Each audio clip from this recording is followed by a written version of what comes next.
అంత కష్టపడి శబరిమల ఎందుకు అడుగుతున్నాం? ఎంత యాతన పడాలండి భౌతికంగా వెళ్ళాలంటే. ఇప్పటికీ వాహనాలు వెళ్ళిన దారి ఎంతో ఉంది కదండి, అక్కడ చచ్చినట్టు నడిచి వెళ్ళాల్సిందే కదండి. ఎంత యాతన పడతారు ఒక్కొక్కళ్ళు, ఎంత యాతన పడతారు. ఆ మెట్లు ఎక్కగలవా, అసలు ఆ దారిలో వెళ్ళగలవా? కీకారణ్యం ఎప్పటికీ ఉంది అలాగా. పైగా దాన్ని మార్చరు. దీక్ష అంటే దీక్ష, అక్కడ శ్రమ పడాలి, వెళ్ళాలి.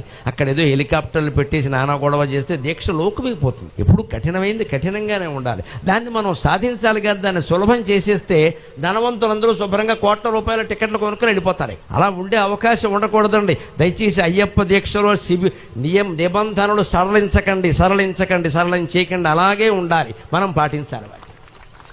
దాన్ని ఇంకా సులభం చేద్దాం, జనంలోకి తీసుకెడదాం. పాపులర్, ఈ పాపులర్ అంటే పాపులారా అని అర్థం అక్కడ తెలుగులో. పాపులారా చేయొద్దు. దాన్ని కఠినంగా ఉన్నప్పుడే దాని జోలికి అందరు రాకుండా ఉంటారు. ఆ పరిశుద్ధంగా చేస్తున్న వాళ్ళు గౌరవం పొందుతారు. వారి ప్రేరణతో మిగిలిన వాళ్ళు అందులోకి వస్తారు.